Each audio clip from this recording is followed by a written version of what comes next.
Kayo ang bida. Ang mamamayang Pilipino ang bida ngayon. Huwag niyong iboto yung mga walang paninindigan at prinsipyo. Bantayan natin ang boto natin. Huwag kayong pakatanga. After ni Sara, BP Sara, kayo naman. Tingin mo ba, Mark Bongbong, mananatili ka dyan kahit makaalis si Sara? Hindi, ikaw yung next. And lahat ng sinabi namin, lahat ng ebidensyang kami merong alam, gagamitin yan against you. Tapos ngayon, etong si Conti, Attorney Conti lang yung brain, sorry. Sige, mag-rally pa kayo para lalong hindi pauwiin si PRRD dito. Wow! Tinakot mo pa kami. Well, it's been formally received at under international law, yung receipt ng application na yon makes it impossible for me to be deported back to the Philippines kahit anong dahilan until matapos yung aking application. O hindi lang si Tatay Digong at nababalitaan natin marami pang isusunod. So, and again, mali na po yung nangyayari sa bansa natin dahil hindi pinaharap sa korte si Tatay Digong, gumagana ang ating justisya. Dadagan, Balita News Update. At sa amin, nakapag-harvest na kami, kakatanim lang eh. So, hindi, buti na lang yung timing, hindi yung bago aanin, nakapag-aanin na tayo. So, okay.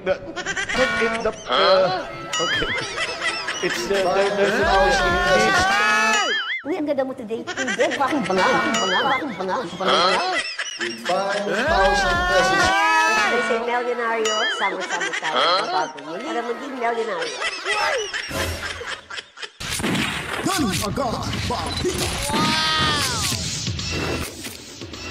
Alright, welcome back mga kabaitaan. Mabuhay, kamusta? Ito na naman ho tayo nagbabalik ho para naman ho maglalahad ng panibagong balitaan, impormasyon na ating ihatid sa inyo sa mga oras na ito kabalitaan. So masaya ho tayo ngayon dahil nagbabalik na naman po at pag-uusapan naman ho natin itong si Cathy Binag, no? May siya dito, may pasabog siya dito mga kabaitaan at ito rin naman ho itong si Harry Roque ay pupuntahan ho natin mamaya, maki-update ho tayo diyan sa the Netherlands mga kabalitaan. At ito, mamaya papanoorin natin to yung birthday celebration ni Tatay Diggs diyan sa may ewan ko saan lugar ba to, ano? Basta ang daming pulis mga kabalitaan, akala mo kung may ano talaga yung as in rally talaga, yung sakitan mga kabalitaan, pinaghahandaan talaga ng mga kapulisan ho natin. At yung balateros, si Boss Dada, maki-update rin tayo dyan sa may Davao City. Hihiramin natin yung kanyang video. Panoorin natin kung ano yung mga eksena dyan na mga kabalitaan. So maraming salamat po. Bago ho tayo magsimula, assalamualaikum sa ating lahat ng mga kapatid na mga Muslim saan maglupalop na ating mundo, mga Pilipino, Luzon, Visayas at Mindanao.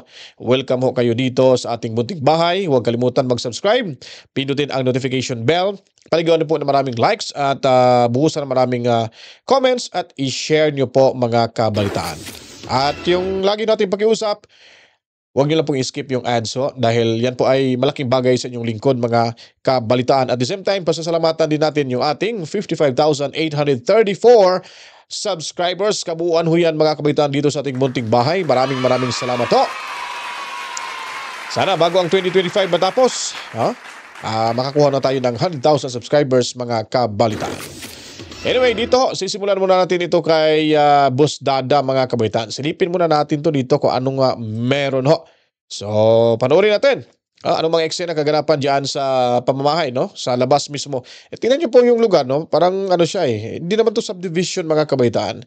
At ligiran ng malalaking buildings. Pero yung bahay lang ni Tatay Diggs dito, ang napakaliit mga kabalitaan. Tingnan nyo po dyan, yan. May tent pa yan sila Davao City. Pakinggan natin dito si Boss Dada. Mga bossing. Di ba? Kasama rin si Jay Guevara. Daming tao, no? Mayang hapon. Ito yung gusto ko eh. Gusto ko rin talagang puntahan tong bahay ni Tatay Diggs. Makakapunta rin tayo dyan mga kabalitaan. Hintay lang tayo sa tamang panahon. Doon pala si Coach Oli. nandyan sila. So nakaganda ho mga kabaitan, ito ay voluntaryo ha. Hindi ho nananawagan yung mga tao dito na sino yung magbibigay ng tulong ay ano sila ho, tatanggap. Pero kusa ho ng mga taga-suporta ni Tatay Diggs, kahit sa malayo nga pumupunta lang diyan para maghatid ho ng tulong, no? Yung pang-araw-araw diyan kasi hindi biro ho yan, ha? 24/7 ho may nagbabantay diyan mga kabalitaan, mga kapitbahay, mga vloggers at yung iba pang mga lugar mula sa ibang lugar na dumadayo ho dyan mismo sa bahay ni Tatay Digong, no? Napakalit lang po yung bahay ni Tatay Digong Duterte, simpleng-simple. Yun ay patunay na hindi korap yung ating presidente mga kabalitaan. Makinig tayo rito kay Boss Dada. Mga demonyo ang kalaban natin ngayon, mga bossing.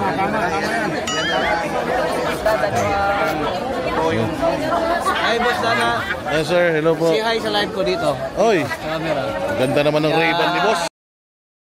Yung Ray-Ban na yan, yun yung magkakaroon din tayo dyan dito mga kabaitaan kasi may target na rin ako eh. Maganda to kasi yung Ray-Ban na yan ay Ray-Ban talaga yung brand ha. May camera ho yan, pwede nyo yan sa video call at pwede rin ho yan sa kung mag-live ho kayo sa cellphone. Sige lang, makakabili din tayo dyan mga kabaitaan. Umaasa lang tayo no. Pero nasa listahan ko na po yan, yung unang bibiliin natin. Baka sa susunod na mga buwan, meron na ho tayo dyan mga kabaitaan. Tuloy ho tayo rito. Say hi, sir. Say hi. Boss Dana. Boss Dana. Ay, good evening sir. Ito yung mga dito na pala si PRD, nakauwi na. PRD, Nakauwi na raw. mo pala ha. Ayan.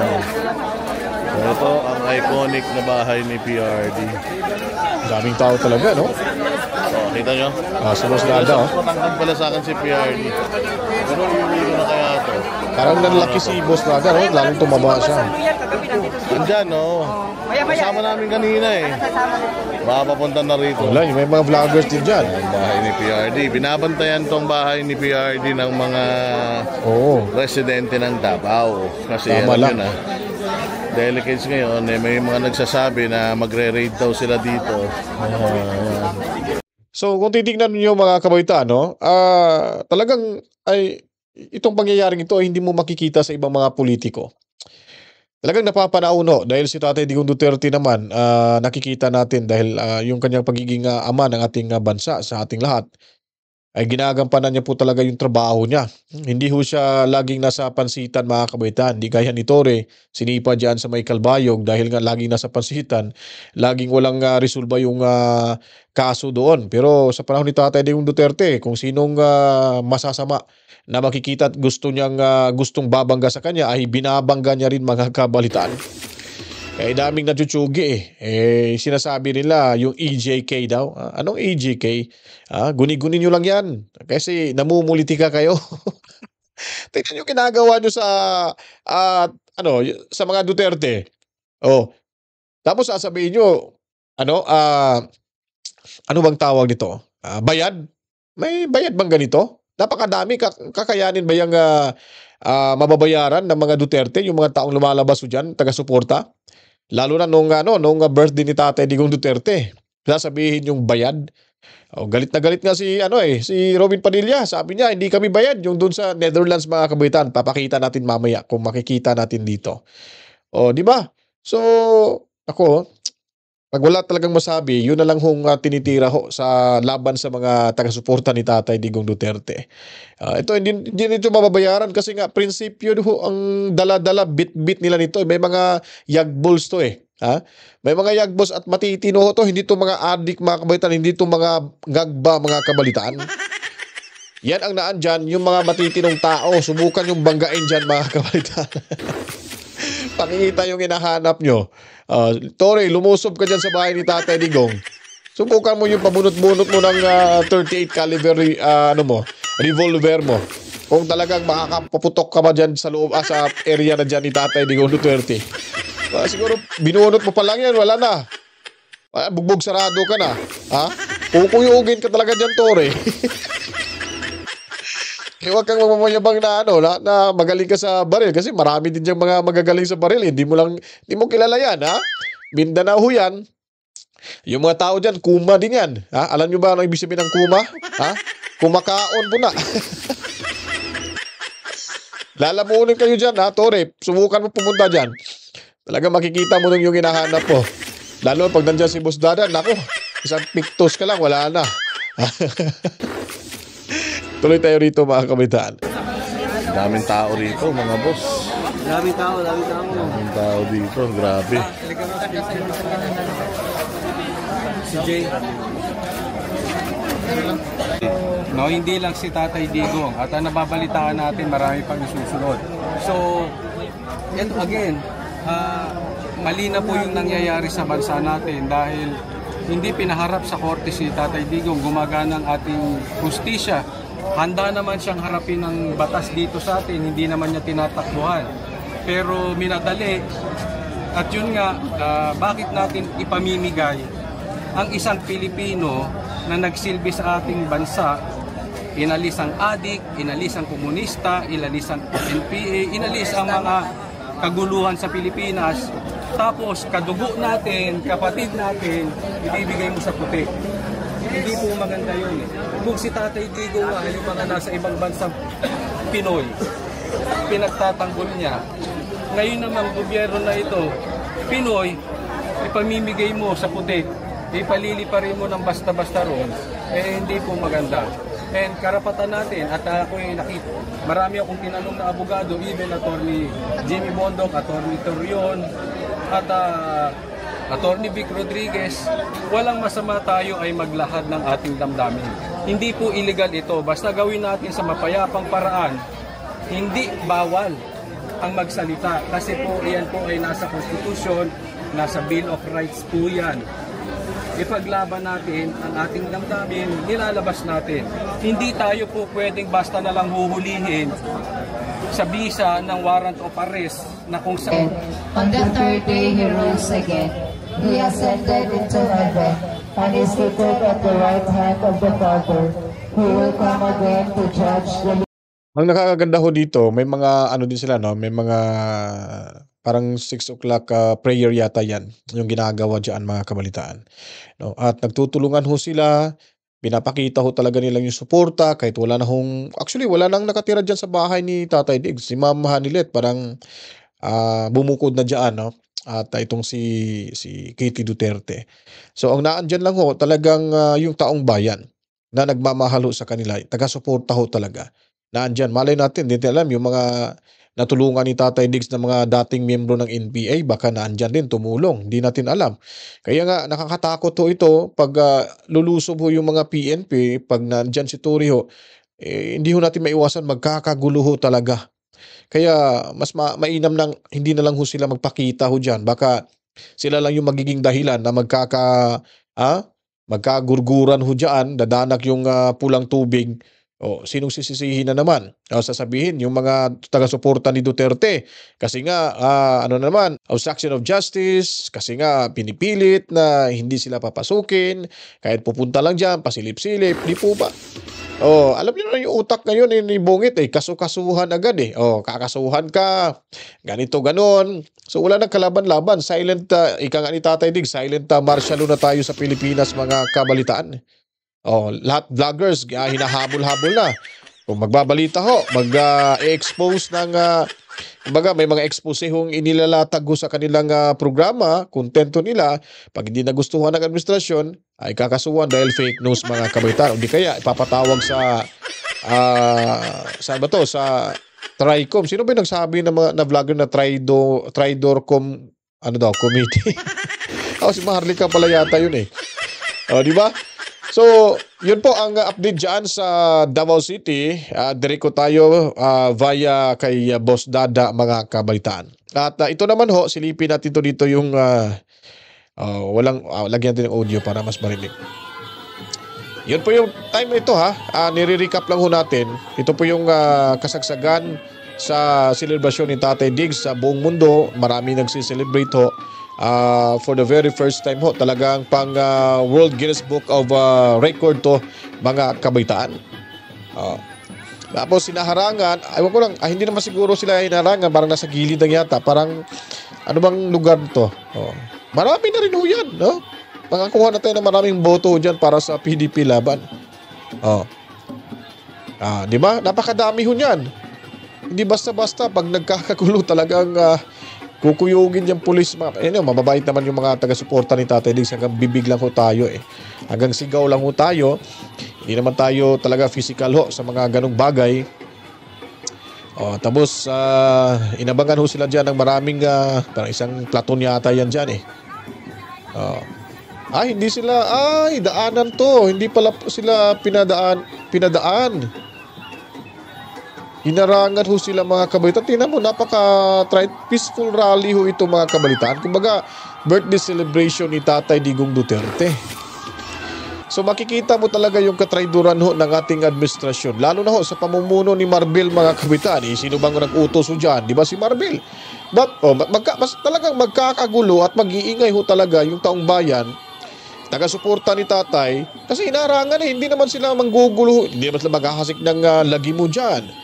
Di ba? Pinapakita nila sa taong bayan. Sila ay nagpapalabas ng kanilang sentimento na magsiselebrate sa birthday kaarawan ni Tatay Digong.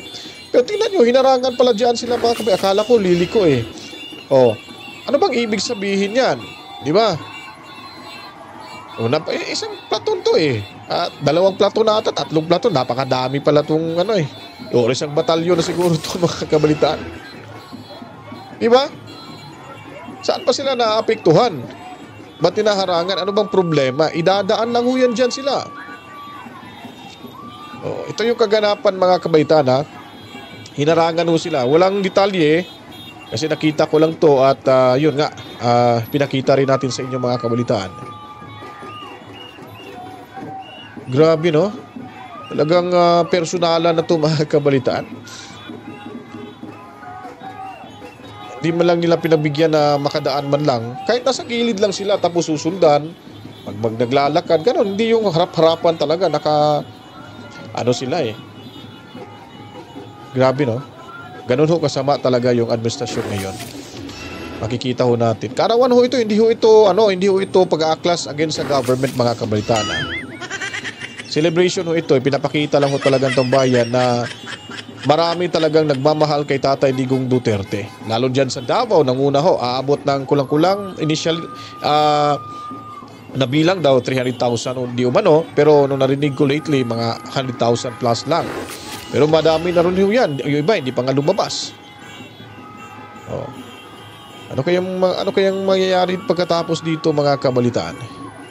Anyways, tatapusin na ho natin yan kasi may may dalawa pa tayong topic na pag-uusapan ho dito. Itong si Harry Roque, maki-update tayo diyan sa Netherlands mga kabalitaan. So, panoorin natin to dito. Attorney Harry Roque. Actually, kanina, I was able to secure him next to me before we went live para makausap niyo sa Corina. Ito, katabi ko siya, sandali. And I'll have to give my earphones to him. Para magkalinigan kayo. Hello. Hi, Attorney Harry. Here. Hi, kamusta? Hi, kumusta po? Go ahead. Okay, namiss ka namin na. Matagal Yes. ka na namin hinahanap, Attorney Harry. Si Corina po ito. Hi, Corina. Medyo inatupag ko muna yung asylum application gaya ng gusto mangyari ni VP Sara. And it was in a place 3 hours away from The Hague. I see. And ang buong akala ko, it will take only a short period of time. Mahigit 1 linggo pala yung proseso. Opo. Kasama rin po natin si Pinky Webb, Attorney Roque. Hi, Pinky. Hello. Attorney, Yes. I just want to get an update doon po sa inyong application for asylum. What can you tell us, sir? Well, it's been formally received at under international law, yung receipt ng application na yon makes it impossible for me to be deported back to the Philippines kahit anong dahilan until matapos yung aking application. No? And ine-estimate na ngayon na ang application will last from 1 year and a half minimum. So during this 1 year and a half period, I have the right to non-refoulement na tinatawag, which will prohibit the Dutch government from deporting me back to the Philippines. So sigurado na po yun, Attorney Harry Roque. Kahit anong mangyari, sabihin po natin magkaroon ng local court that will issue an arrest warrant sakaling pong mahanap o makakita ng probable cause ang prosecution dito po sa reklamong qualified human trafficking, ay hindi ho kayo pwedeng iuwi dito sa Pilipinas. Yes, yun po ibig sabihin ng reforma. Dahil in fact, ang aking grounds na sinabi ay yung unjust prosecution na nangyayari sa Pilipinas. Yeah, political persecution. Attorney Roque, I'm sure you've heard that meron din pong Dutch Filipino that also had a signature campaign para po harangin itong inyong application for asylum. Your reaction to that, Attorney? Hindi po subject sa public voting yung decision if I'm being granted asylum. Kailangan po pruweba sa constitutional prosecution at dahil ang aking patihan ay unjust prosecution, ang mga ebidensya po dyan ay warrant of arrest platform at kung ano man ang magkikilito ng prosecution ng aking qualified applicant. Dahil naninitigan na po na miski ang mga non-lawyers, please, doon sa complaint affidavit ng PAOK na wala po talagang ebidensya either sa applicant or conspiracy. Attorney, nagkaroon na ho ba kayo ng pagkakataon makita si dating Pangulong Rodrigo Duterte? Wala pa po. At yan po inaayos. So ngayon po, parang nagkaroon ng meron po nangyayari na even the family is not able to enter it. Pero I think this is temporary. Attorney, so far, si Vice President Sara Duterte was able to visit the former president. Would you know if Kitty and si Hanilet po ay nakapasok na rin po doon sa detention center at na mabisita si dating Pangulong Duterte? Sa totoo lang, hindi ko maalam kasi I just came from yung ang pangalan ng lugar na pinuntahan ko is nakalimutan ko na yung pangalan. But I just came back yesterday from the application center. So wala pa akong basta. But ang alam ko, may mga nakancel na mga scheduled visits kasi meron na inaayos daw yung port registrar. I see. So attorney, ganun kalayo yung application ha? Ganun kalayo yung application para sa inyong para po sa inyong asylum bid and mananatili nga kayo dyan, sabi mo, at least for 1 year. Another follow-up question on that, sir. Sa palagay niyo ho ba, ngayon natanggap na yung inyong application for asylum, ay posible ho kayong maging parte ng legal team ni former President Duterte? Lahat po yan ay decision na din sa President Duterte. Ang problema po hanggang ngayon, hindi pa kami nakakapag-usap. And that's why I'm hoping na at least ngayong tapos tayong gusto matapos si Sara na kasi po dito, makakapag-usap na kami po. Naku, maraming salamat po sa inyong pakikipag-usap sa amin, Attorney Harry Roque. So, aasahan po natin na kayo po ay mananatili talaga dyan all throughout the litigation. Well, sabi ko po, I have nowhere to go. Dahil alam niyo naman, gusto ako ipakulong ng Court Committee dyan. Dinala po ba ninyo ang kahit sinong kapamilya ninyo dyan? Ako po, wala po kong kapamilya dito sa Holland. Kaya nga malupit. Lahat po ng mga kapamilya may nasabi. Pero, ang nakakatamaan man ng puso, hindi ko ako kapag-anak rito, halos lahat ng Pilipino nakikita ko, ang turing sa akin. Ayun, okay. Maraming salamat, Attorney Harry Roque. So yun po mga kabaitan, yun ang magandang balita ho dyan. Kahit papaano si Atty. Harry Roque ay mananatili dyan hanggang 1 taon at kalahating buwan. Mananatili ho siya for the meantime na kumbaga pag-aaralan yung kanyang paghingi ng asylum dyan sa the Netherlands mga kabaitan. At hindi ho ito, sabi niya, yun po yung pagtanggap ay automatically ho, hindi na magagalaw ng bansang Pilipinas na siya ay papauwiin. Dahil nga po, alam naman ho natin na habulan ho sa politika ang mga kaganapan ho ngayon, mga kabalitaan. Kahit sabihin pa yan ng mga bangag supporters na ganito ganon, makikita naman ho natin simulat sa pulho. Pag tatak Duterte ka at matunog yung pangalan mo bilang isa sa mga kritiko sa administrasyong ito at naglalahad ho kayo ng katotohanan, sigurado may kalalagyan ho kayo mga kabalitaan. Pero yung mga DDS vloggers ay hindi ho talaga natitinag. Dahil nga po, ang sinasabi ay naglalahad lamang ho tayo ng katotohanan at yung mga vloggers, as in B-vloggers, yung mga nagsusulat, hindi rin ho natinag. At itong si Ka Eric, hanggang ngayon ay nanaphanap na nila at large na ngayon sa Pilipinas. Kumbaga, what I mean is, nasa ibang bansa na ho siya na doon na siya nagda-live at malamang may hinihingi na ho siyang asylum doon kung saang lugar man siya ngayon. At ito naman ho si Doc Badoy, correct me if I'm wrong, parang nasa China ho ngayon mga kabalitaan. Kasi nga, pag mananatili ho sila sa bansa ho natin, ay sigurado ho, dadamputin na lang. Ika nga ni Tore, parang siya na yung nagmamay-ari ng ating bansa na anytime pwede ka nang hablutin pag wala kang warrant of arrest mga kabalitaan. Kaya hindi natitinag sa Srugando sa Asot. Nasa ibang bansa na rin. Si Banat Bay, nasa Japan na natili na doon kasi may negosyo daw siya doon at hindi maiwanan. At yung natira dyan, yung ibang Banateros brothers mga kabalitaan. So, pag ikaw ay kukontra ho sa gobyerno, kritiko ka, kahit alam naman nila na constructive yung ginagawa mo, ay pag hindi nila nagugustuhan yung sarili niyong opinion, ay talagang sigurado na ho yan. Isaswak ka na sa mga kabalita.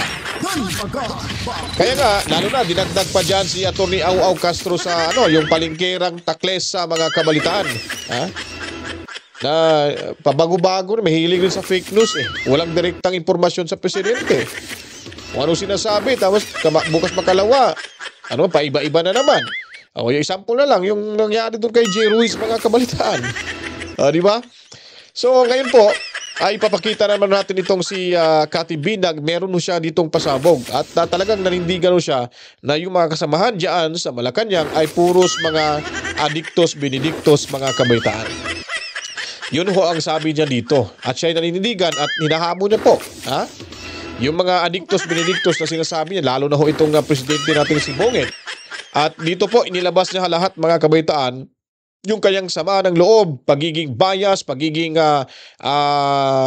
tagakampi na ng mga masasamang elemento, mga adiktos.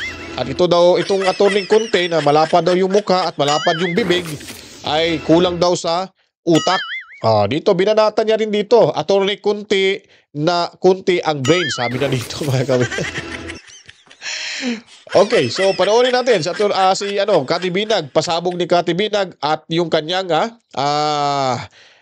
pagbanat sa mga adiktos, benediktos sa ating administrasyon, mga kabalitaan. Pag-usapan natin yung debate ng mga bangag supporters. Etong si Claire Castro, binasa niya yung Section 17, Section 17, Article 9851 ba yun? Something like that. Binasa niya sa interview niya. Hindi naman niya binasa ng buo.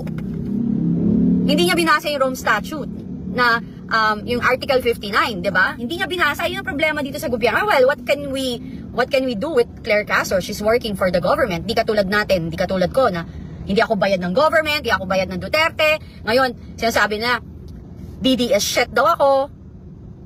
Okay lang. Hindi ako DDS shit. Doon lang ako sa tama. Nakikita ko yung mali at tama. At ako, may first-hand experience ako, talagang mga drugista sila, di ba? Sige, sabihin nyo nga sa mga kakilala ko. Sabihin nyo sa akin. Mag-comment kayo dyan. Hindi ba sila addict? Sige nga. Tigilan natin tong kaplastika na rin. Hindi ba sila addict? Di ba? Hindi ba kayo gumagamit ng droga? Sige nga. Sige, sabihin nyo sa akin na nagsisinungaling ako na hindi kayo nagdodroga. Yun ang problema dito eh. Yung mga lawyer na nag-file niyan, na keso ang human rights, karapatan nilang, okay, fine. Paano ho kami? Ako hindi ko naranasan yun. Sabi ko nga sa inyo, kumakausap ako ng abogado dito. Walang gustong mag-handle. Bakit? Kasi kakampi nila. Ako ba nabigyan ako ng due process? Ako ba nabigyan ako ng human rights nung iniipit ako? Pati yung bahay namin sa Amerika, yung mga coaching nakapangalan sa akin na binenta na finorge nila yung signature. Yung ba may due process? Diba? So kayo, yung nagtatanggol siya sa mga drug addict tsaka criminal sa napatay, choice ho nila yan. Part of their life. They risk it. Na nag-risk sila, pinasok nila yan, nagdesisyon sila maging addict, nagdesisyon sila magbenta ng droga. May katapat ho yan na responsibilidad. Kaya kayo, pagtanggol nyo yung mga pinatay ng addict, pagtanggol nyo yung pinatay ng mga drug dealers, ipagtanggol nyo yung mga naragahasa, yung mga nasirang buhay na pamilya, yung binubugbog ng addict, yun tama, 'di ba? Both ways, hindi one-sided selective tayo, 'di ba?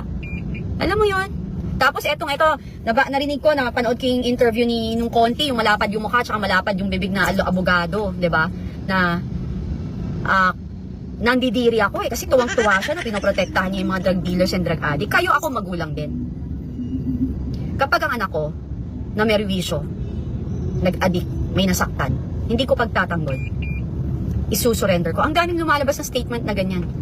May isang ama, na i-post ko ata yun na ang pamilya niya halos addict, namatay sa drug war. Nagpasalamat pa siya kay PRRD. Kasi hindi niya matanda na siya, hindi niya kinakaya.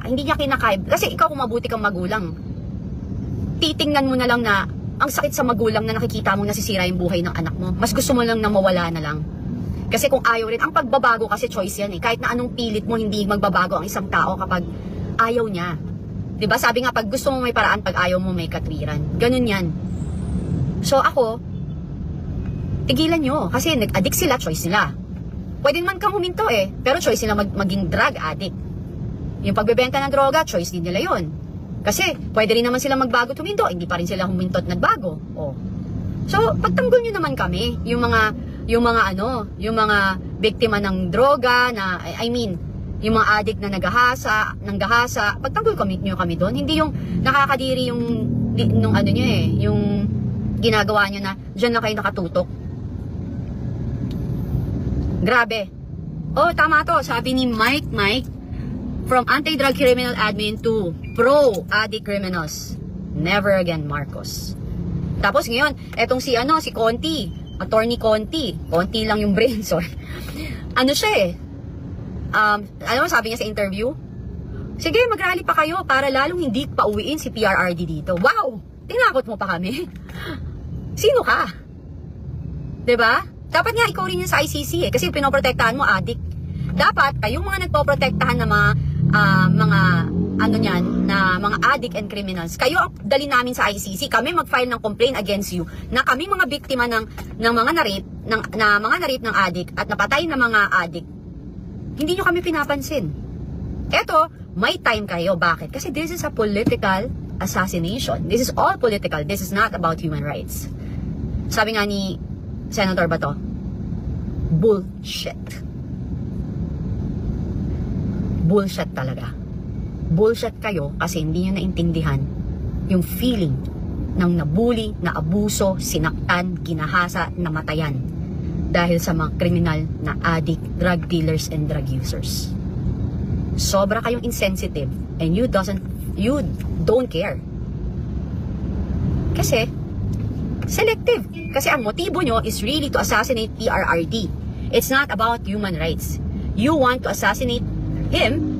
Tinanggal nyo siya sa Pilipinas kasi duwag kayo na wala kayo talagang mapapatunayan dito sa bansa natin. Wala kayong final na kaso eh. 'Di ba? O ano ngayon? Ano ngayon nangyari sa inyo? Ginalit nyo yung tao. Tapos ikaw, Conti, nananakot. Natakot nyo yung mga DDS. Sinatakot nyo tayo na magrarally. Rally pa raw tayo ng rally para hindi na raw pauwiin. Eh, lalo mong gagalitin yung tao eh. Kasi nang tetret ka.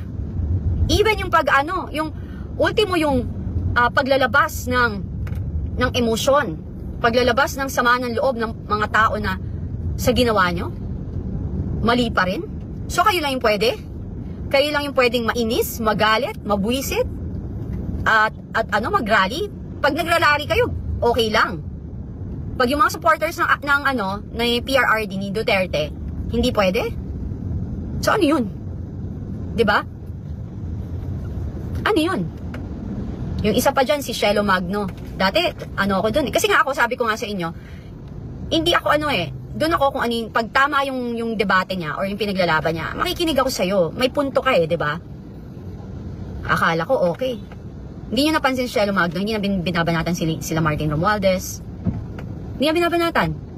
Oh, tuwan-tuwa siya nung napunta sa nahuli si PRRD, nadala siya sa ICC. Alam mo, paulit-ulit, tama naman eh. Paulit-ulit sinasabi ni PRRD yun, handa ako. Just sa mga men in uniform, naririnig niyo siya paulit-ulit. Mas gusto kong ako na lang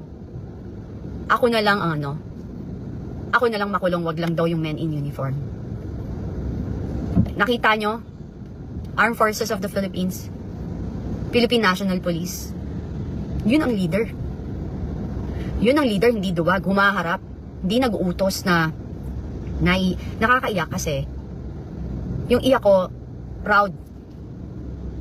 Kasi ganun ako eh, yung parang, ganun yung gusto kong leader, yung may paninindigan, 'di ba? Yan sa Armed Forces of the Philippines, yan sa Philippine National Police, Philippine Marines, Philippine Navy. Itinaas ni Pangulong Duterte yung inyong integridad.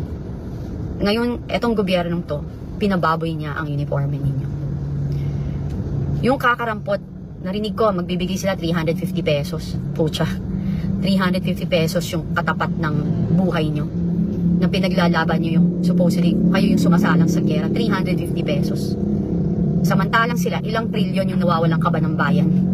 Sa flood control project na lang, diba, ilang trilyon yun. Alam niyo yun? Masyado na kayong iniinsulto ng gobyernong to. Akala yung 350 pesos, katapat ng dangal ng mga sundalo. Sa mga kasundaluhan dyan, sobrang proud ako sa inyo, sa mga kapulisan, na piniling umalis. Kasi makakabalik naman kayo basta't magkaroon ulit ng bagong Yung bagong magandang liderato. Proud na proud ako. Yung sa kumukontra dyan na sinasabi na hindi, wala nang bayag ang mga men in uniform. Meron no. Wag lang ho nating lahatin. Kasi meron. Ang dami na nila. Yun. So maganda yung paliwanag ni Ma'am Cathy Binag, no? At totoo naman, hindi naman lahat ng mga kasudaluhan ay walang mga young balls. Hindi natin lahatin. Kasi nga, bukas makalawa, baka magulat na lang tayo. Sila ay magsasabi na magwi-withdraw na lang sila ng support sa ating gobyerno. O di kaya baka sabihin nila na magre-resign ako kasi nga hindi ko na malunok-lunok. At naaawa na ako sa bansa ho natin dahil nga ay nagmamalabis na yung ating mga nakaupo ho ngayon sa ating gobyerno, mga kabalitaan. At ito rin si Conte, alam naman natin ay politika ho ito at siya yata yung isa sa, ewan ko lang, first nominee ba siya sa, ano ba yun? Anak bayan ba yun? Bayan muna. No? Hindi ako sure. Pero doon pa rin, no? Makakaliwa pa rin ho itong mga kabitan. So, huwag nyo itong iboto itong party list ni Conte dahil mas lalong mamumroblema ho tayo dito, mga kabalitaan. At ito si Shelo Magno, wala na rin ho tayo diyang amor. Nag-unfollow, unsubscribe na rin ho tayo sa kanya dahil akala ko nung una matino. At tama naman, nilalabanan niya yung mga tiwali sa gobyerno. Tama rin sinabi ni Cathy Binag na ito nga ay hindi niya binabanatan si Romualdez. At sabi naman ni sino ba yun? Yung isang vlogger na si Sas na ano daw sila, may in good daw sila, parang friend daw sila ni Romualdez, mga kabaitaan. Kaya niho, hindi natin naririnig yung pangalan ni Romualdez pag umatake ito si Shelo Magno sa gobyerno, mga kabalitaan. At dito naman ho, at papakinggan na naman ho natin itong sinasabi niyang downfall of the Marcoses, mga kabalitaan. Alam niyo po ba, yung pinapakita ho ng taong bayan, suporta ho, lalo na sa kaarawan ni Tatay Digong Duterte. Imagine niyo po from March 15 until March 28 o hanggang sa mga panahon na ito ay pinapakita ho talaga ng taong bayan. Mantaki mo, napakahaba ng 11. So 28 tayo ngayon, mahigit mahigit 10, 11, 12, 13, 14, 15, 16, 17, 18, 19, 20, 21. O di ba? Parang kulang mahigit 2 linggo yung mga tao ay nagsilabasan ng mga kabaitaan sa kalsada para ipakita ho yung suporta nila sa ating mahal na Pangulo. Mas lalong pinapagalit ho talaga nila at hindi nila alam na sabi nila kakaunti lang daw yung taga-suporta ng mga Duterte, nasa lang daw, social media. Pero nung lumabas ang taong bayan, na karamihan ay taga-suporta ni Tatay Digong, nako, talagang maninindig balahibo ka, mga kabalitaan. Dito ay isa na rin sa maging rason na downfall sa mga Marcoses kasi nga kitang-kita na picture na rin natin makikita na sa bawat mga lumalabas sa social media na kaliwat kanan ay talagang makikita mo yung kapal ng taga-suporta ni Tatay Digong Duterte na nasa kalsada at nagpapahiwatig na sila ay hindi na nila nagugustuhan ang administrasyon ni Bonget, mga kabalitaan. Napakamaliho yung kanilang ginawang hakbang sa pagdakip, pagkidnap kay Tatay Digong. Ewan ko lang kung sino talaga yung gumawat ng plano nun. Napakakitido yung pag-uutak ng taong yun kung sino may yung mastermind, mga kabalitaan. At itinapat pa sa halalan. Mas lalong nababawasan ho yung kanilang yung mga tao nga hindi pa po sigurado na saan dadapig o saan kakampi, ay mas sila na mismo nagpo-post sa mga taong yon na doon kayo kumampi sa mga Duterte. Yung kakitiran ba? Alam nyo kung bakit yung may tao talagang makitid yung pag-iisip? Ang ibig ko lang sabihin, hindi marunong magdala ng plano. Mas plano sanang ikakabuti sa kanilang grupo, nagiging katangahan tuloy yung nangyari. Pantakin mo. Bigla-bigla mo na lang kukunin yung tao. Hindi mo ina-anticipate na alam naman natin na marami hong taga-suporta si Tatay Digong. O, mas lalong ikapapahamak tuloy sa administrasyong bungit. O kung sino man yung nagplano ho niyan, ako sa'yo bungit, alisin mo na ho yan dyan, huwag mo nang bigyan ng boses sa Malacanang. Malamang nasa, duda lang ako sarili ko lang opinion, baka mga Rimulya yung nagplano ho nun. Kasi mga sep-sep yun mga sep-sep. O, ika nga sa mga netizens, kamag-anak yan ni Aguinaldo, taga Cavite yan. Bakit? Kamag-anak, boss. Boss Dan, alam mo naman yung yung ginawa ni Aguinaldo, pagtatraidor sa ating inang bayan. O, sino bang traidor niya doon? O, di ba? Hindi ako nagkamali, parang si Mabini ba yun? O, hindi si Binay, Mabini. Correct me if I'm wrong, mga kabalitaan, kung si Apolinario Mabini ba yun? Hindi ko lang matandaan, pero parang sounds like the same, no? Sounds like the same, mga kabalitaan. So tuloy tayo rito kay Binag. Ito namang pamilya ng Marcoses, nagbubulag-bulagan din. Yung akala nyo, yung dilawan, pinklawan, yung CPP, NPA, kinakampihan nyo, nakikipagsabwatan kayo. Huwag kayong pakatanga. After ni Sara, BP Sara, kayo naman. Tingin mo ba, Mark Bongbong, mananatili ka dyan kahit makaalis si Sara? Hindi, ikaw yung next. And lahat ng sinabi namin, lahat ng ebidensyang kami merong alam, gagamitin yan against you. Maniwala ka, bukas makalawa. Sabi nga ni Sas, yung nag-live kami nila Joey, Sas, tsaka ako, kay Joey. Sabi ni Sas, alam mo yan, mga yan. O ngayon, pa-impeach siya. Pag nawala na si Sara, siya naman ang next at mas mabilis. Kasi mas maraming dahilan para tanggalin siya. Ngayon na lang yung pag-ICC, yung treason, babato sa kanya yan. Alam mo yon, number 1 na betrayal. Yung pagrarally natin, gagamitin sa kanya para matanggal siya. O, kita mo, nagwawala ang mga tao. Ikaw na, kailangan mong bumaba sa pwesto. Yan ang mangyayari sa'yo, BBM. Yan ang mangyayari sa'yo. Yung akala mo na nakaisa ka, eto yun yung nangyari ngayon. Yung feeling nila, nakaisa ako. Hindi nyo ba nahalata? Sabi nga ni PRRD, hulihin nyo na ako. Ako na lang, ikulong nyo na ako. Paulit-ulit. Alam niya, pahihirapan nyo siya. Alam niya yan. Sabi niya nga, matanda na ako, may sakit na ako. Handa siya. Handa siyang ibigay yung buhay niya para sa Pilipino. Handa siyang ibigay dyan sa Armed Forces of the Philippines and Philippine National Police, Philippine Navy, Philippine Marines. Sinalang ni PRRD, ni Tatay Digong, ang buhay niya para sa inyo. Siya na. At handa siya. Ngayon, yung mga tumatawa dyan na akala nila, umiiyak yung mga DDS. Tanga. Umiiyak kasi ang daming magandang ginawa ni PRRD. Kayo ba may rally kayong ganyan? Meron bang tao, may naging presidente ba sa Pilipinas na ganyan ang support all over the world? Sige nga, tigilan nyo nga. Meron ba? All over the Philippines, 'di ba? All over the Philippines. Nahulog yung phone ko. Ang support, overwhelming. Yung pagmamahal, overwhelming. Ibang level. 'Di ba? Organic yun yung rally. Walang bayad yun. Walang bayad ang rally. Grabe. Ibang level yung support. Kung si PRRD ay masamang tao, wala siyang ganito. Kayo yung nakapwesto dyan Ba't di nyo makontrol to?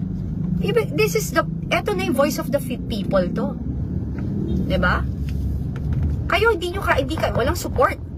Yung rally nyo nga, nilalangan kung hindi pa kayo magbibigay ng ng ayuda. Hindi pa kayo magbibigay ng pera. Yung sortie nyo. Tapos magyayabang kayo. Di ba aminado naman yung yung kagrupo nung kalaban, yung alyansa, na naapektuhan yung kanilang sa nangyari kay PRRD. Kasi nga yung naratibo nga dito, yung mga kalaban nyo ding dati ng Marcoses, yung dilawan, tsaka pinklawan. Ako wala akong pakialam anong kulay is, yan yun, no, binibait kayo. Ngayon, kayo yung collateral damage alyansa. Kasi, tinolerate ni BBM na makipagsabuatan sa mga yan. O, ano kayo ngayon? O, yung inyong kandidatura ngayon na naapektuhan. Kasi they don't care about you guys. They don't care. They just want to get what they want. O, kung ako sa'yo, kumalas na kayo dyan. Kasi, hindi na kayo magiging okay. Nakita nyo all over, ang daming supporter pa rin ng President Rodrigo Roa Duterte. Yung kayabangan ng mga BB shit dyan na na sinasabi nila na, ay tahimik na, naduwag na yung mga bahag na buntot. It's not about being DD shit or BB shit or pinklawan or dilawan or berdeman or pula. Ang pinaglalaban ho ng mga na nagrarally at sumusuporta kay President Rodrigo Duterte is yung tama lang. Yung tama lang. Mas gusto ko na ng presidenteng may panindigan, pumapatay ng kriminal, pumapatay ng adik, nagmumura, kesa presidenteng duwag, walang paninindigan, walang isang salita, walang political will.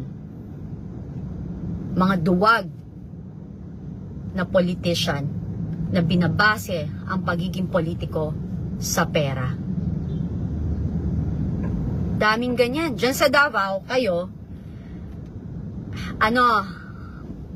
dapat may video ko kaso umiyak kasi ako habang naiirita ako. Alam nyo, pag nagagalit kasi ako at natutuwa ako, iyakin ako. Hindi ho, hindi ho senyales ng weakness ang pag-iyak. Ibig lang kong sabihin, may puso ka. May puso ka. May nararamdaman ka. So ako again, sino ang gusto nyo? Peking leaders? Na takot mawala ng pera? Tingnan nyo si President Duterte. Tingnan nyo yung bahay nun. Tingnan nyo yung bahay nun. Nakita nyo naman, di ba? Sabi nga niya, Miss Hanilet, di ba? Simple lang. Namimiss ang paksiw, ayaw ng mansyon.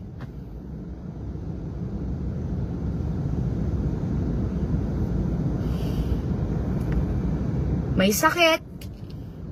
Alam niyo may sakit siya pero ilang beses pa rin niya talagang hinahamon yung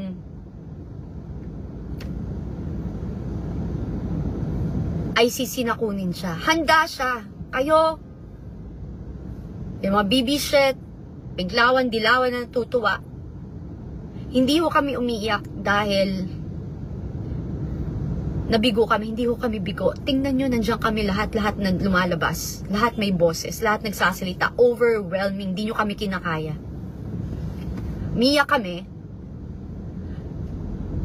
kasi akala namin Pilipino pa rin tayo lahat. Na dito pa rin siya. Hayaan yung dito siya, kung mamamatay siya dito, pero binenta nyo siya sa dayuhan. Hindi kayo Pilipino, hindi kayo karapat-dapat na dito nakatira kung ganyan ang mindset nyo. I will always be proud na minsan sa buhay ng Pilipino, kahit man lang sa 6 na taon, kahit nagkaroon ng pandemic, nagkaroon tayo ng isang leader na may paninindigan at prinsipyo. Na lumaban sa mga mayayaman na nangaabuso sa bayan, lumaban sa droga, sa mga kriminal. Dito yung mga yung mga politician duwag. Oh, 'di ba? Meron lumabas yung GAA and BICAM, pinilit daw sila. Ang dami namang ganun eh. Na pag hindi sila pumirma sa ng impeachment ni PB Sara, hindi sila bibigyan ng budget. I don't get it. 'Di ba you want to serve the people? When you serve the people, maintindihan ka ng tao kahit wala kang budget. Basta sabihin mo na inipit ka. Diba? It's all about money kasi nasilaw na kayo sa pera. Kaya ngayong eleksyon, huwag niyong kakalimutan yung nangyari ngayon. This is our voice. This is our power. Kayo ang bida. Ang mamamayang Pilipino ang bida ngayon. Huwag niyong iboto yung mga walang paninindigan at prinsipyo. Bantayan natin ang boto natin. Ako nga, gusto ko manual na lang. Ayoko na ng yan. Parang si Comelec, si Garcia, may isa na nakapagsabi lamang na tumatakbo. Isabela, taga Isabela daw yun, kababayan ng tatay ko, Ilocana kasi Santiago Isabela tatay ko. Sinabi lang niya, may butas, may posibilidad ng magkadayaan. Imbis na pinakinggan, dapat nakipag-usap siya. Diba? O paano yun? Ayusin natin para hindi tayo magka-problema. Anong ginawa? Kinasuhan. O bakit? May tinatago ba tayo? Ba tayo nagagalit? Diba dapat, can we please invite you here and let's talk about it. Ano yung nakita mong mali? Ayusin natin para magkaroon ng pantay na botohan ngayong eleksyon. Yun ang nangyayari ngayon eh.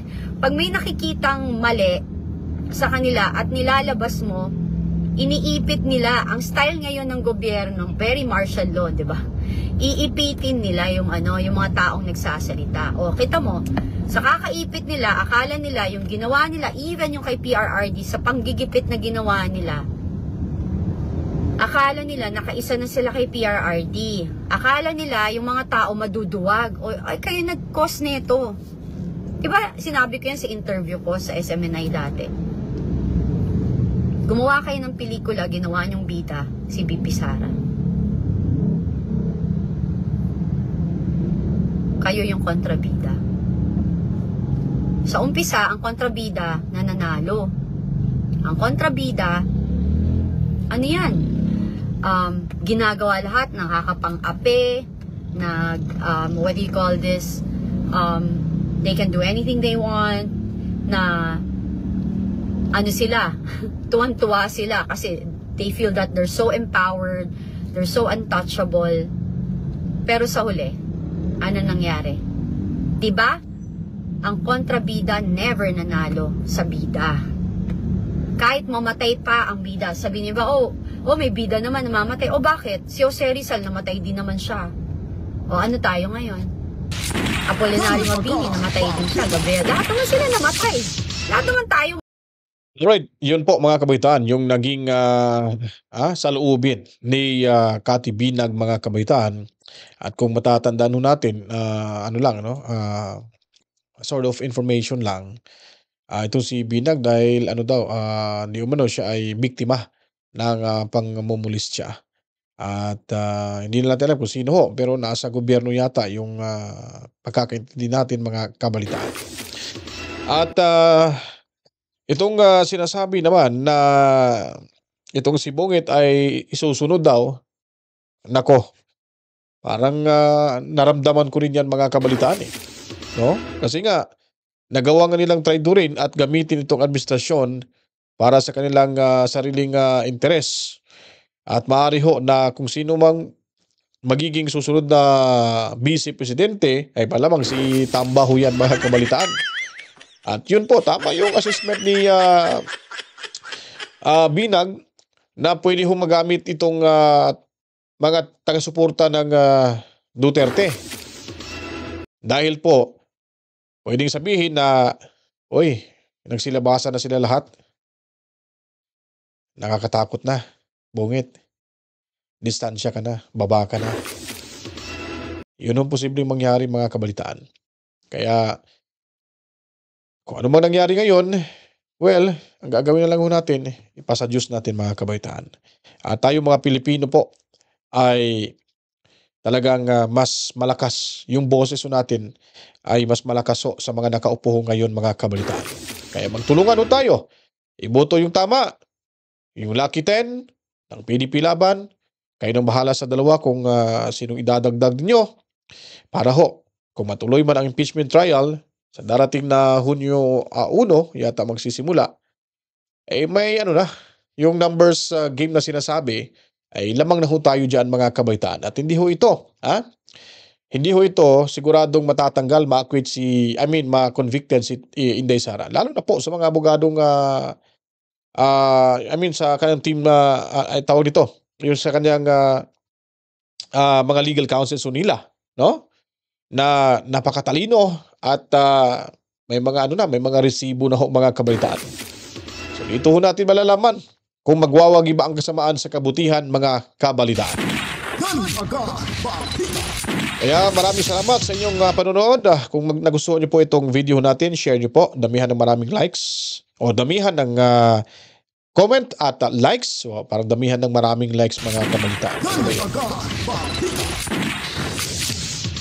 Alright, kung nagustuhan niyo po itong video ito, kung parang sa tingin niyo ay may laman ho, ang sinasabi ni Cathy Binag, well, share niyo po ito at damihan niyo po ng likes at komento. Share niyo rin po mga kabalitaan. Then, huwag kalimutan mag-subscribe at pindutin ang notification bell. Maraming salamat, Luzon, Visayas at Mindanao. Lahat ng mga Pilipino sa lupalop ng ating mundo. Mabuhay ho kayong lahat. At lalo na ho, yung ating mga overseas Filipino workers, saludo kami sa inyong ginagawang pagsakripisyo para lang matustusan yung pangangailangan ng inyong mga pamilyang naiwanan sa ating inang bayan. At sa ating mga kapatid na Muslim, Assalamualaikum, Mami Rose, and Daddy Birding, and Toby's family Cebu City.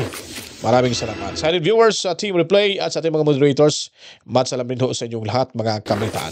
Ako po'y magpapaalam na. Kita-kits tayo sa susunod pa mga oras sa ating pagbabalik. Dito lamang ho sa inyong munting bahay, inyong tinatambayan. So, panatilihing tumutok lamang sa Danagan Balita Reaction News Update. Alright, to God be the glory. Wawa, chip chip. Peace out.